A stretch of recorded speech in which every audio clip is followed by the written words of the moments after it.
Day. Welcome to Porchlight Letters podcast number 2335. Can AI replace human content creators? That's a great question and one we're going to be looking at today. This is day 2 of our AI content creation. So there's a lot of fear around AI replacing people, but we're going to address that today, honestly. What it teaches us that AI replaces repetitive tasks, not human insight. It cannot replicate lived experience, intuition, humor, or values. So think of all those life experiences that you have been through. AI can't create that.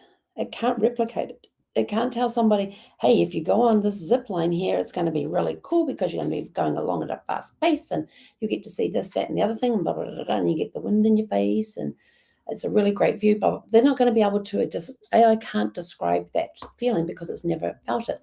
You could be talking about some of the emotions that you're going through, what your body is experiencing, what you're experiencing physically as well as emotionally as you're going along a zip line. AI can't do that. It can show a picture of somebody going down a zip line. It can create videos of somebody going on a zip line. It cannot create the experience. It can't replicate that, or intuition, or humor.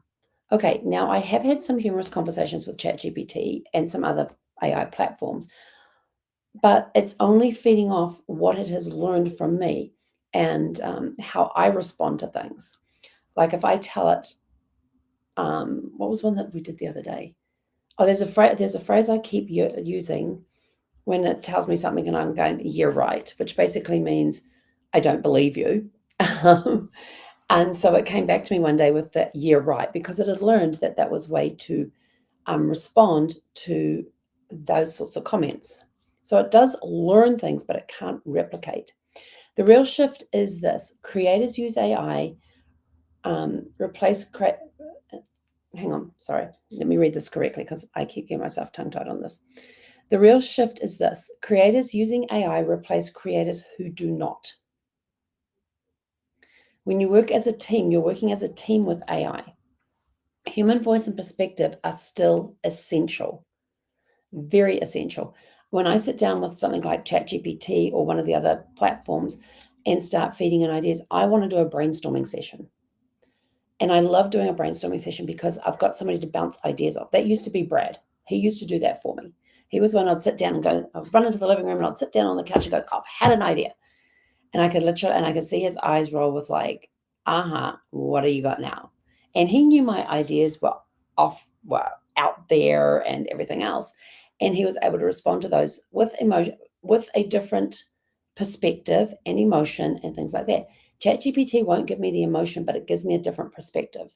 Like I will sit down and say, I've had an idea about, and I'll type it all in there. And then it comes back and goes, and now I've got to sit there and read through these screens of text that it's given me. And it says, yes, you could go do this and you could do that and da-da-da-da-da. And it's sort of like, okay, I've got this. And I was working on, what was I working on the other day? When we were back in the beginning of the year, I was working on a thing that we call BizBox Vault. And that's part of the Xanacan Studio setup that we have on when we go in and we help people utilize AI to help save them time and money. It doesn't replace, it just replaces those repetitive tasks. And doing what we're doing now with the AI, teaching people how to create content, how to create content with value, how to, sorry, train of thought just disappeared. But we're teaching people how to utilize AI in their businesses. Tez has got, she's my business partner. She has one branch of Xanacan Studio where she teaches, where she helps people become more visible online, not just using SEO, but also using AEO. Because there's a lot of stuff out there with AI that's searching for stuff and it's learning to use AEO rather than SEO. So she's helping businesses become more visible with that. We help businesses on the other side of the spectrum under the BizBox Vault. We help people become more visible by creating the content for them, helping them with the content. But again, it's human interaction with an AI tool. And so it came up with some ideas on something, and I always read through the ideas and then I go back. And we're going backwards and forwards on names. That's what we're doing. We're trying to name the BizBox Vault. We didn't have that name at that time. And so we're going backwards and forwards on names, and it came up with these really cool names, which in me immediately triggered, oh, that would be a really good title for a book series for young adults. And so I said to ChatGPT, please shelve that idea for a young adult book series later on, and we'll come back to that. Because I have done this before when I've been brainstorming. I've thought, oh my gosh, I've got this idea. And I start typing that in. And now this track is over here and this track is over here. And I've got to try and bring it back to over here somehow. So having that interaction with it, you do interact with it. It does inspire you. It does spark different not memories, but different ideas and things like that. So yes, human interaction with AI is essential, and it is a great way to brainstorm ideas. And then you can take some of those brainstorm ideas to your accountability group, your mastermind group, whatever, and start talking about them there as well. And now you're getting more human interaction, which you can then take back to the AI and start putting those ideas into the AI and making whatever your product was even better, because now you've got more human interaction. So it's great for that. And what happens when you assume AI is coming for your job? You resist learning it. AI is here to stay. It's one of those business tools. It's like this isn't exactly the same kind of thing, but it is kind of. I'm going to date myself here. It was back in the 80s. I was in the Royal New Zealand Air Force. I was working in publications production where we actually produced the manuals for the Air Force. And we were using we were typing stuff into WordPerfect. And I absolutely loved WordPerfect. And then all of a sudden, Microsoft Word comes out and we get told, oh, you have to move over to Microsoft Word. I resisted as long as I could because I loved WordPerfect. It would do exactly what I needed it to do. Trying to figure out how to do it in WordPerfect and Word was challenging. I got ordered to learn it, so therefore I had to go and learn it. And I will tell you this, Word today has improved some, but 40 years ago, I was using a program that is much better than Word is today. I'll leave it with that. But yes, it was one of those things. Everybody was starting to use Word. I had to learn it because everybody else was using it, and we're starting to use it within the workplace as well. So I had to learn it. And do I still have challenges with it? Yeah, I still have challenges with it. You're going to find the same. It's the same thing with AI. It's a new tool that's come out. There is a ton of stuff out there, a lot of information out there about AI. There are thousands upon thousands upon thousands of different AI programs. Which one do you use? That is where we come in with Xanakin Studios, and we can help you calm that down. We can help you learn what you need to learn at the pace you need to learn it to do what you need it to do.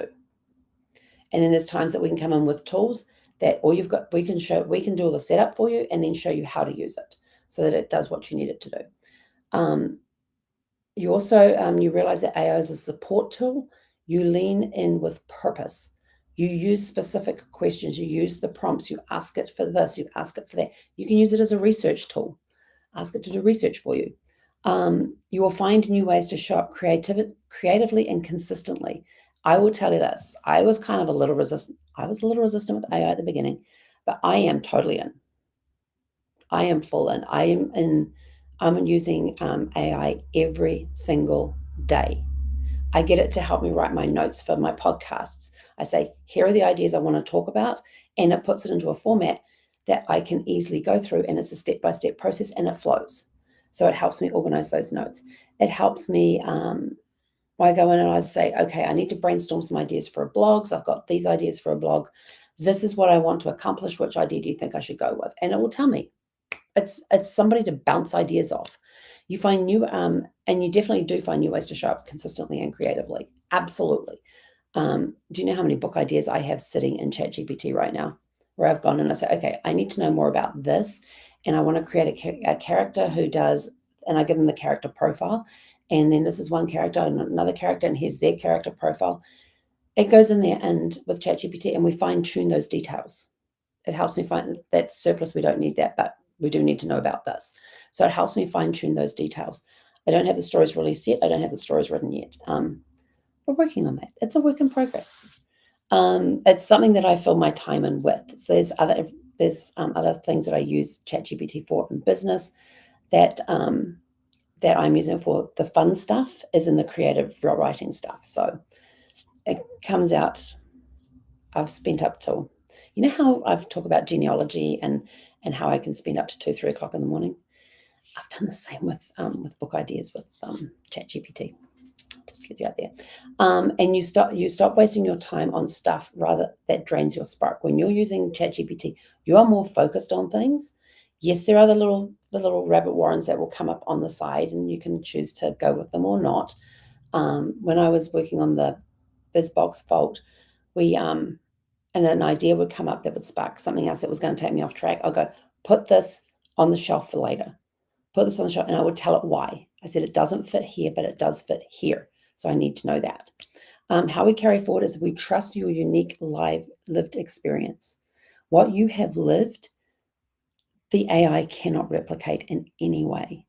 It can talk about it, but it hasn't lived the experience. So it can't describe the feelings. It can't put the emotions in there. It can't put the nuances in there. That's your responsibility. You lead with your voice and use AI to back you up. So some people will go to ChatGPT and go, I need to write a book on this. And it's done.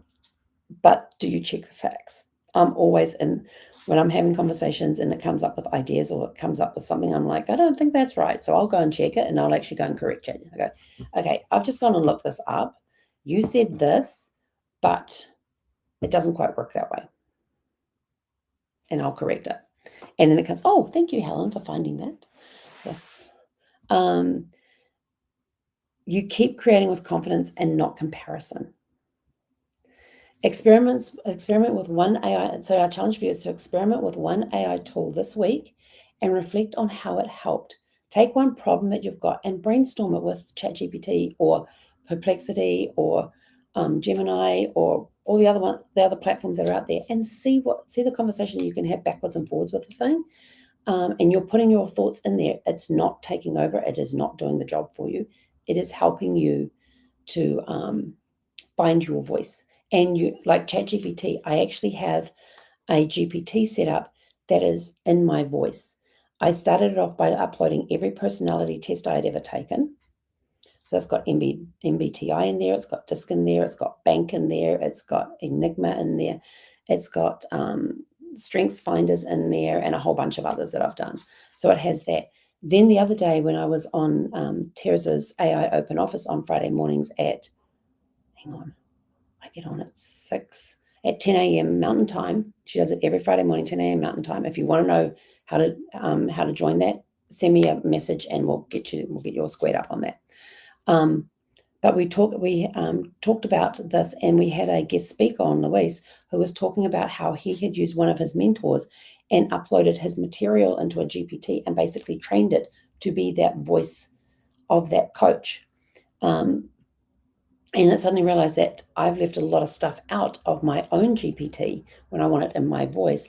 So now I've got some more material to go and upload into my GPT to make it sound more like me, because there's always something missing and I've found out what it is. So it is on my list to do.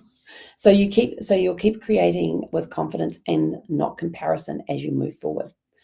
So your homework is to go and experiment, like I said, go and experiment with one AI tool this week and reflect on how it helped you. You don't need to spend hours. Just do 15 minutes a day, 10 to 15 minutes a day. Ask it a question, start brainstorming backwards and forwards and see what you come up with.